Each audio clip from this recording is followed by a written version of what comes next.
আমার আপনি এটা রোদ দিছেন কে? এটা রোদ দিবেন কে? এটা কি আপনার বাপ থেকে জায়গা নাকি আপনার জায়গা? আপনি যেই জায়গা রোদ দিছেন এটা কি আপনার? হ্যাঁ চাচা হোসেনের মায়ের বাপ, হ্যাঁ? আপনি এই জায়গা রোদ দিছেন কে? এই জায়গা আমার এই জিনিস রোদ দিবেন কে? হাই রে হাই আজকে পুরা তারপরে ভাত তরকারি রান্না করব। আরে এটা আমার ছাগলের গতরে দেই আপনার সাহস কেমনে হয় ছাগলের গর্ত দেওয়া জিনিস আমার দরজার সামনে এনে রোদ দিবেন? এত বরাদ্দ কি আপনার বরাদ্দ আহে কোনতে নে, হ্যাঁ? এই বেটি চুপ থাকো কেন চুপ থাকবো? চুপ থাকো কেন চুপ থাকবো? আমি কত তোমার চাচা শুনো চাচা শুনো, আইলে হরে তো গালের মধ্যে একটা সর বাইরে রইলা বালা কাম করছি। এখন তো জুতা খুলি নাই, জুতা তো খুলি নাই, ঝাড়ু তো হাতে নেই নাই।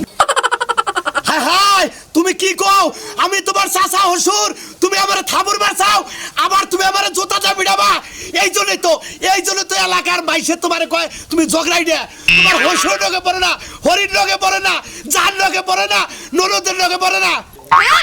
কেডা কয়? কোন হতি না কয়? কোন বাইরের ঘরে বাইরের কয় যে আমার কারো লাগে বনে না, কার লাগে বনে না, হ্যাঁ আমার দেখাই দে। আজকে যদি খালি না দেখাইতে পারস তোর মতো চাচা ওষুধ খাইছে বত্তা বানাবো। আরে এই! আমারই কারো লাগে বনে না, আমারই বনে না, এই! সব বনে তোর বাপের লাগে বনে নাকি? এই সোনা মিয়ার বউ তুমি কোন বেশি ফালায় চুরে কইতে কিসের ফালায় চুরে কইতে? তোমার আগে আমাকে রাখ নাই আরে বাবা না শুন দেয় কি বুইড়া কালে কি না শুন দেয়? আমি দইরা যদি একটা আছাড় দেই আর তো ধুম নিতে পারবেন না, হ্যাঁ? আজকে চাচা হোসেনের বাচ্চা যদি খালি প্রমাণ না হয় যে আমি কার আরে সারা আর বারাবাতে ছাই দিছি, প্রমাণ না হইলে তোর মতো চাচা হোসেন জুতাটা বাইরে ইউনিয়ন পরিষদ দিন। বাগো তোর পায় তোরি বা তুই আমার চুল ছাইরা দে তুই আমার ইজ্জত পামসার করে আলাবি এলাকার মাইসে যদি দেহে এই কালা সাদের চুল ধরছে সোনা মিয়ার বউ আমার ইজ্জত থাকবো না তোর পায় তোরি তোর লগে কোনোদিন আর দাঁড়াই করবো আমরা যেটা ছাগলের আবার দিয়া যান এটা দিয়া যান। আমার বাড়ি সীমানার মধ্যে মুতের জিনিস রোদ দিবেন না।